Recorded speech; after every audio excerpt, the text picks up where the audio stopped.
కామారెడ్డి జిల్లా Lingampet mandal Congress party president Nallamadugu Sharif Rahul గాంధీపై అనుచిత వ్యాఖ్యలు చేసిన అస్సాం సీఎంపై ఆయన మండిపడ్డారు. రాహుల్ గాంధీ గారి పైన అనుచిత వ్యాఖ్యలు చేసిరో ఏదైతే చెప్పరని మాట మాట్లాడిరో ఆ మాటకు కాంగ్రెస్ పార్టీ భారతదేశం అంతా ఖండిస్తూ ఉంది. రాజకీయం అనేది ముఖ్యమంత్రులు కావచ్చు, ప్రధానమంత్రులు కావచ్చు, భారతదేశాన్ని అభివృద్ధి చేయడం కోసం ఉండాలి. రాజకీయం అనేది యువత భవిష్యత్తును నిర్దేశించడం కోసం ఉండాలి.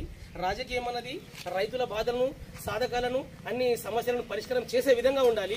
కానీ నీ తండ్రి ఎవరు, నీ తల్లి ఎవరు అని చెప్పేసి ఒకరికొకరు చెప్తా ఉంటే నేను ఇలా అస్సాం సీఎం గారు నేను కూడా ప్రశ్నిస్తా ఉన్నా కాంగ్రెస్ పార్టీ పక్షాన, నువ్వు నీ తండ్రికి పుట్టినట్టు నీకేమైనా సర్టిఫికేట్ ఇచ్చిందా నీ తండ్రి?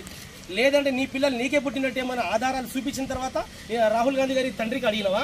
ఇట్లాంటి సంస్కృతి లేని మాటలు మాట్లాడాలని బంధు పట్టుకోండి. ఒక ముఖ్యమంత్రి హోదాలో ఉండి ప్రజల సమస్యలు పరిష్కరించడం కోసం ఉంటాయి.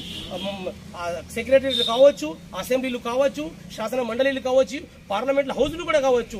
అక్కడ చర్చోపచర్చలు అనేది ప్రజల సమస్య పైన ప్రజాస్వామ్యబద్ధంగా జరగాలి.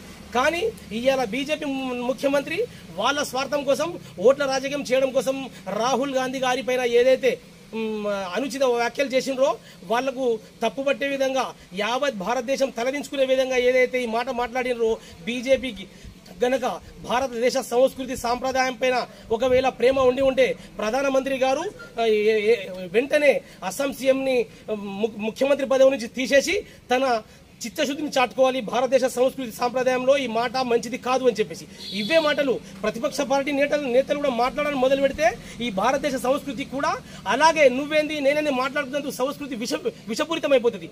కానీ రాజకీయం చేసే వాళ్ళు ప్రజాస్వామ్యబద్ధంగా చేయాలి, ప్రజల కోసం చేయాలని చెప్పేసి కాంగ్రెస్ పార్టీ డిమాండ్ చేస్తూ ఉంది. ప్రధానమంత్రి గారు వెంటనే సీఎం గారిని డిస్మిస్ చేసి తన చిత్తశుద్ధిని చాటుకోవాలని చెప్పేసి ఈ రోజు కాంగ్రెస్ పార్టీ పక్షాన లింగంపేట మండలంలో మేము డిమాండ్ చేస్తా ఉన్నాం. జై కాంగ్రెస్, జై కాంగ్రెస్, జై కాంగ్రెస్.